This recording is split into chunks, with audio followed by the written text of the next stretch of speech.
Well, it seems that the main project of radical Islam, some would say of Islam itself, but I still maintain a distinction between Islam and the radical element in Islam, and we can explore that.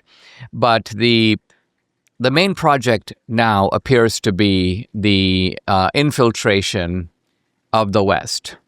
Australia, Canada, Europe, the United States.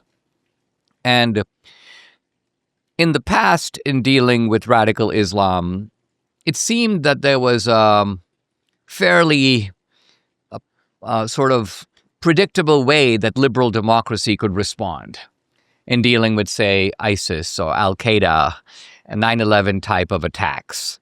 But the current strategy that we're looking at is more problematic because it travels on the passport of liberal democracy itself.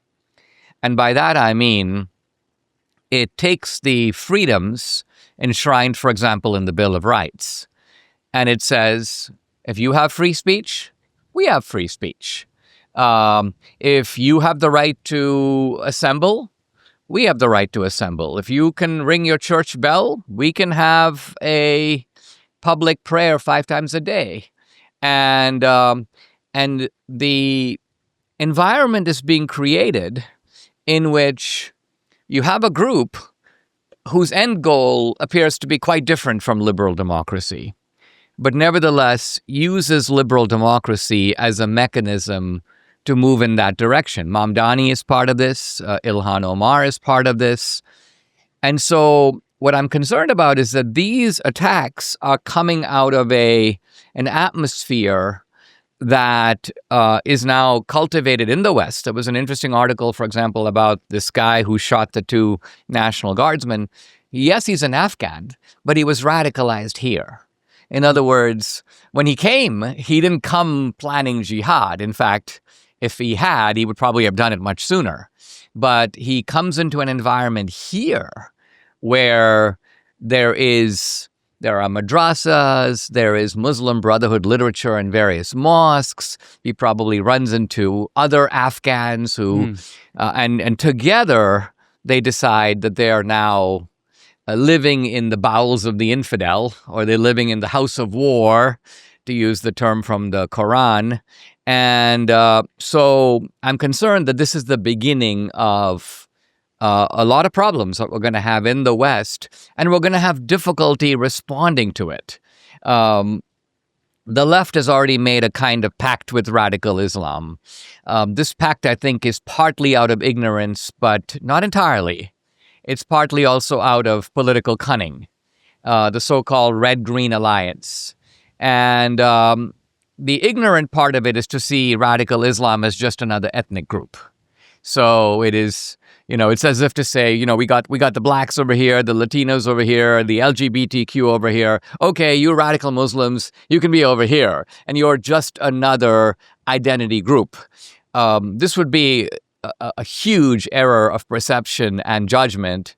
But I think it's more than that. The ignorance is only part of it. When you say he was radicalized in America, this sort of vindicates perhaps the vetting services or whoever it was who were vetting these people coming over to America, because they weren't to have known, if this report is true, that he might have been vetted and it might have been found that he wasn't actually a radical.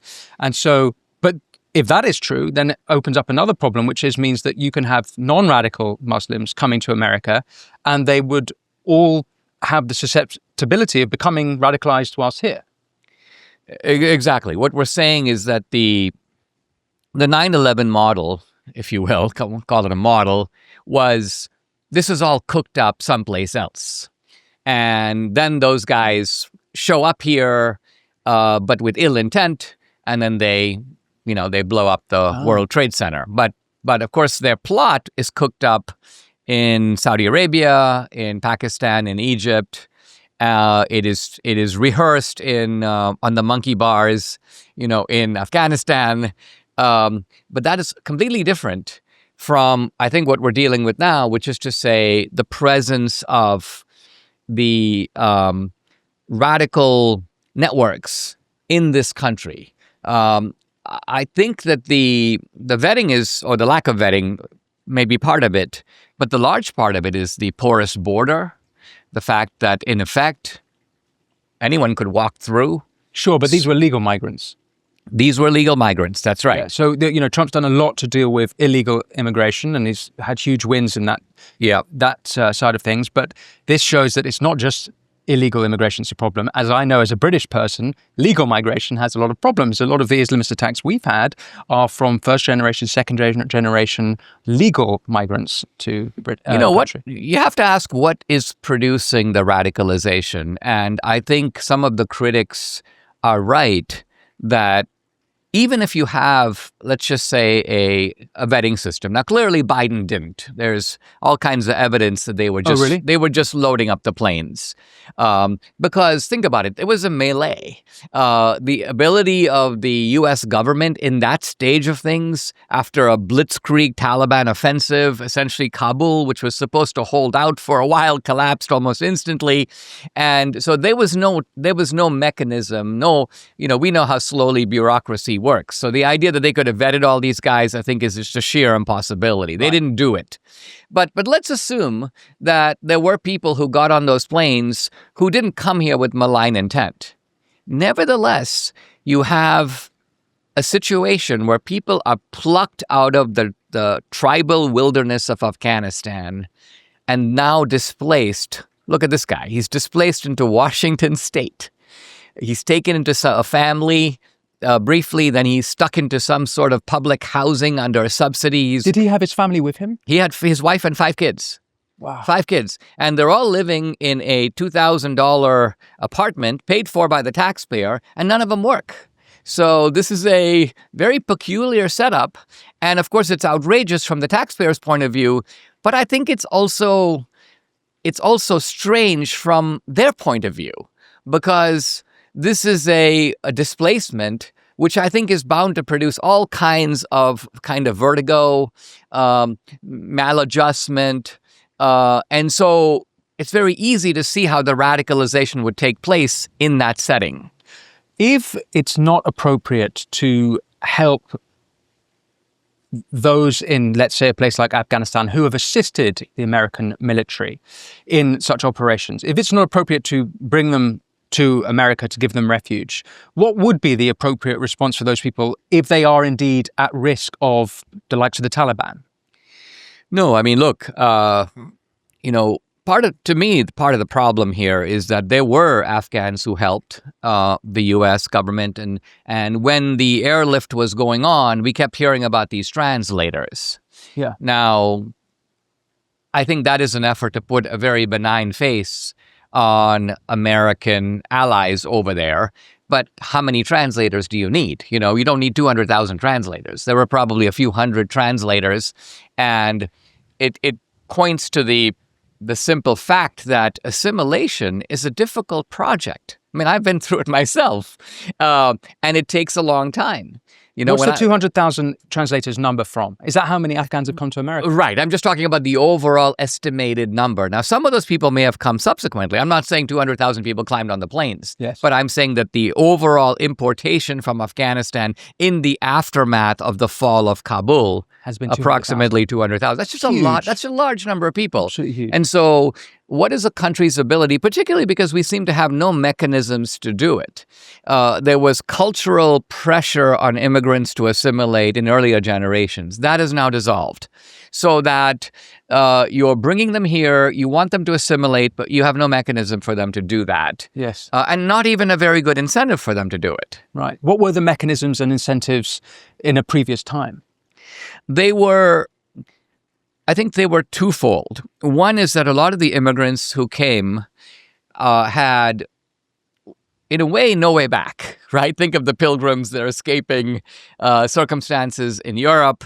But think also of subsequent generations. Irish immigrants who came after the potato famine, for example, they had cut their ties. They had come and they were like, it's sink or swim, basically, in America.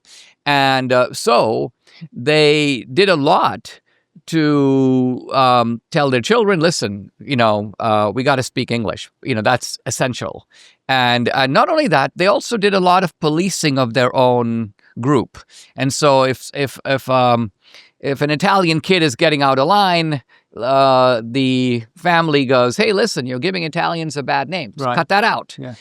And so there were all these mechanisms that essentially communicated to new immigrants, join the system. We're here because this is a good country. You want to be a part of it. It's kind of like joining a club. You learn the rules of the club, and although there was a melting pot, the melting pot was really more melting into a sort of new amalgam that represented this kind of distinct Irish American, Italian American identity. I'm not saying that there was a complete jettisoning of your ancestral heritage. That was never demanded of the immigrants. But the reason I think that the phrase, say, Italian American is a good one is Italian is the adjective and American is the noun. And I think that represented the old consensus. And when do you think that changed? When did that consensus change? I think it started changing in the 1960s. It began with the Mexican Americans. Part of it was the civil rights movement, which created a powerful, created among the blacks, who of course are not immigrants in that sense, but created among the blacks this notion that your identity is not something to be concealed, but to be affirmed. And so immigrants noticed this, and they were like, us too. And so they began to italicize their own kind of ethnic identity. Now, the other immigrant groups were too small for it to matter, but the Mexican Americans were coming right across the border. There were a lot of them, and there were large communities in the Southwest, places like Arizona, New Mexico, where you began to see, of course, also California, you began to see Latino communities where, let's just say, speaking English no longer became a priority. This even happened in southern Florida, where you could basically get by without speaking English, just using that as a kind of an important index of assimilation. And then the message got out to Jamaicans in New York and Indian Americans in New Jersey. Now, by and large, Indians are a special case because even in India, they speak English. So in general, with Indians, the language is not so much the issue, but nevertheless, I can see that there is a far stronger mechanism today, let's just say for Indian Americans in America, to remain Indian, just to live in an Indian subculture. Yeah. Thanks for watching this clip from the Winston Marshall Show. You can click here to watch the full episode, and for more clips like this one, don't forget to subscribe. And as always, be well.